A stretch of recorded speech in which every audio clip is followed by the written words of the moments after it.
So we're going to be looking at the Los Angeles Rams. It's the team that went to the wild card game, lost to the Detroit Lions in a pretty good shootout there. Definitely had the weapons. Lost a legend in Aaron Donald this past offseason due to retirement. So I mean, it's a lot of uncertainty questions that they had.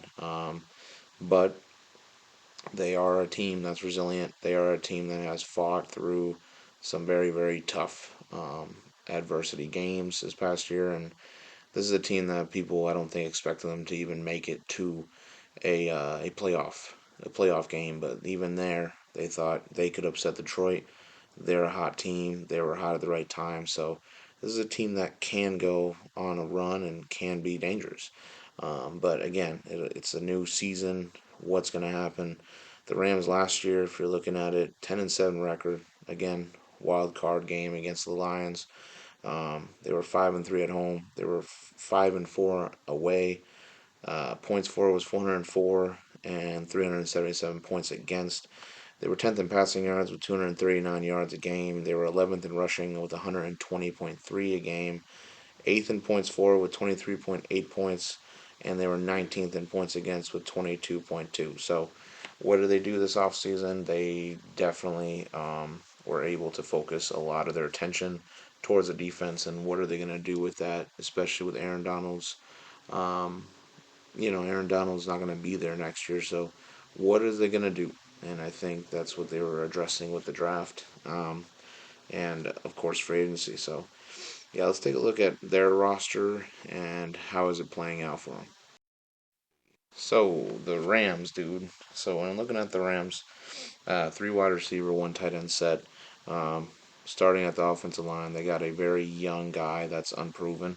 Definitely kind of struggled last year, and that's kind of where we're going to look at towards what his progression is going to be. He's suspended for 2 games, but I'm not about to just take him completely off the lineup. So he'll come back. He'll be the starting left tackle. He's going to have to learn how to better protect guys and not get smashed by defensive ends so easily. That's Jackson. Yeah, he's gonna have to learn how to do that. Um, but either way, it helps that he's got such a great mentorship on the offensive line.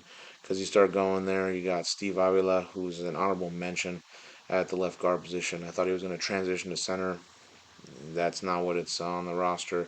He's going to stay at left guard, which I really enjoy. He's a really good guard to watch.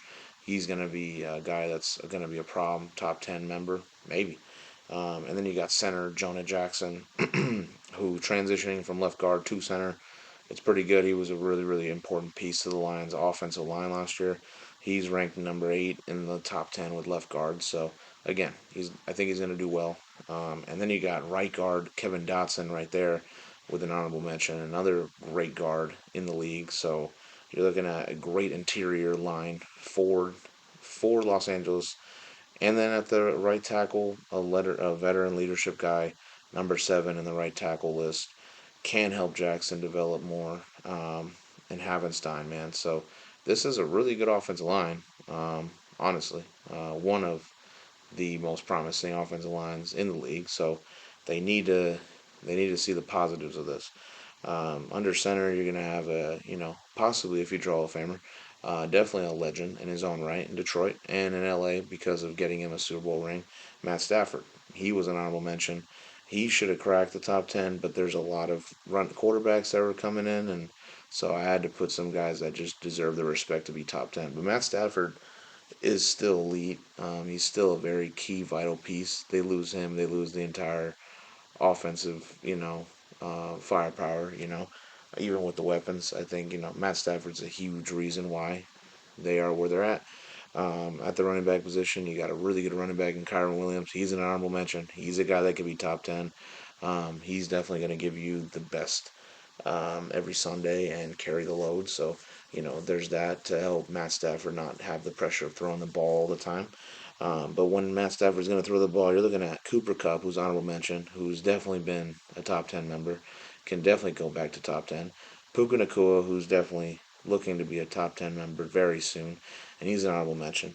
And then Demarcus Robinson, who's had his pretty good days, and um, can impact. He definitely can impact the team. So nice job for that. The tight end position is going to be very. It's going to be really weird. I mean, they have Kobe Parkinson as the backup to Tyler Higbee because of that injury. He's going to be out for 4 weeks. I do expect him, to be out for 4 weeks, come back, be the starting tight end. So I'm putting him there. But he's reliable blocking, reliable if you need to dump it down to him, he's got it. So we'll see what happens after the injury though. Um, when we move over to the defensive sides, the 3-4 base, they got the draft pick Fisk from Florida State. He's looking like he can be a baller. Obviously, they needed to address Aaron Donald's departure, so what better way than start now? And they got Fisk, who I think is going to be pretty good for him. Just hasn't played a down in regular season football, so we'll see how that goes. The D tackle is going to be Bobby Brown the third. Um, yeah, I mean he's a guy that's definitely trying to prove himself and be better as a football player. We will see what happens. Again, he's unproven, so he's gonna have to step that up. And then Kobe Turner moving from a D tackle to a D end. Still think he's going to be very impactful. He was an honorable mention on the D tackle list. So overall, Kobe Turner, I think that's nice. I do think the D line is not bad. It's just really unanswered questions for me. Um, with the linebackers, you're going to have Byron Young um, on the outside. He looks talented, just young and unproven, just trying to work on his craft. The left inside, you're gonna have Spates, who's a rookie. I believe he's undrafted. I didn't see him getting drafted at all, but can he be a X factor? Can he be like a gem? We'll see. Like I said, he has not played a regular season football. Roseboom, it's a question mark. I mean, I just feel like they're filling a void at this point. They don't really have a middle linebacker presence of a superstar, so they're just figuring out what to do. He's another young dude. We will see how it goes with him, as well as Spates. And then on the other side, the other draft pick, Jared Verse, great edge rusher in college, and I think it can transition well. Just we will see. Again, they are looking for a guy that will get to the QB and handle that pressure like Aaron Donald did for them for so long. So they needed to replace Aaron Donald by getting two guys, and Fisk versus both Florida State members. So we will see how that goes. When you look at the back end, you're looking at corners. Darius Williams, who is an honorable mention, he's a veteran, had a pretty good year this year. I believe that's a pretty good signing for him. Like to be there in LA, I think it could work out for him, and hopefully his age is not catching up to him. Um, Trey White on the other side, I think you're looking at back. If you're looking maybe 5 years ago, you would say great signing. This is like a risky signing, but also like you know, I'm not paying you that much. I'm just kind of seeing if you can prove it. If you're back to elite status, he needs to get back there to the elite Trey Whites. He may not be like the all pro type, but it'd be nice to see him get back to a place where I'm like, ooh, okay, he's an issue again. And so LA needs that. Definitely, desperately needs cornerback play. Darius Williams, Trey White, while they're veterans, I think they can step it up. Nickelback is Quentin Lake. He's unproven, young guy. See how that goes. He's pretty quick, pretty good dude. At the safety positions, there's a lot of question marks in a way. John Johnson III, he's been efficient in his career. He's been pretty decent at the safety position.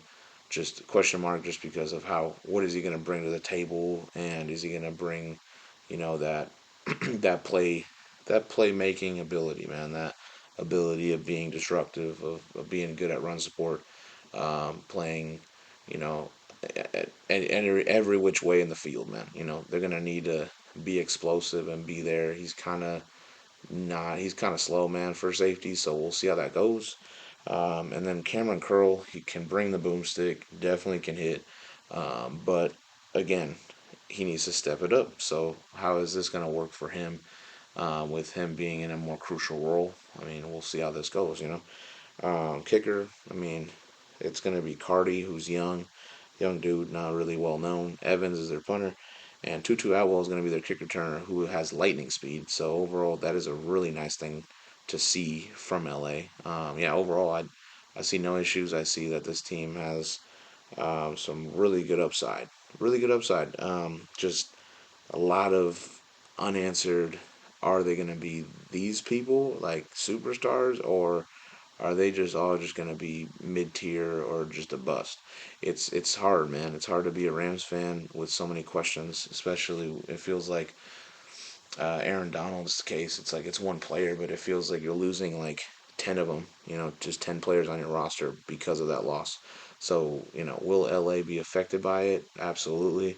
But can they win games? I still do believe they can win games. So okay, LA Rams, dude, their schedule. So let's take a look. Again, I'm gonna repeat it again, probably every video. The green arrows are wins. But let's go through everything, right? So they play at Detroit Sunday night. As much as I want to say that they get angry and they lay the law down, they get a sneaky win. I don't believe they'll win that game. I think Detroit's just on another level. I think they're on a mission to win a Super Bowl. LA's kind of on the mission of we can still are relevant, we still can make playoffs, but we're also kind of rebuilding. And I think that's kind of questionable. So, yeah, they'll lose that game. They will go and fly to Arizona. They will win that game. They're just a better team than the Cardinals. Then they'll come back to LA, play the Niners. I think the Niners are a superior team. They will lose that. Go to Chicago. They will definitely beat Chicago, and then play Green Bay in LA. I definitely just believe Green Bay is just better than LA, so they'll lose that game. Bye week. Once the bye after the bye hits, you're looking at Vegas, which they're gonna win, and Minnesota, which they're gonna win. I just think they are a better team. I think they got a better QB that's gonna definitely make sure that the game is in control of LA. So they're gonna go and play Seattle in Seattle. Definitely a very fun matchup to watch because both of them definitely get at least one win on each other. And the Rams just somehow do beat Seattle. That's the thing. They won't beat them in Seattle though this year, I believe. Um, but you never know. But they won't beat them in Seattle for my prediction. They'll go play the Dolphins in L.A. They'll lose there.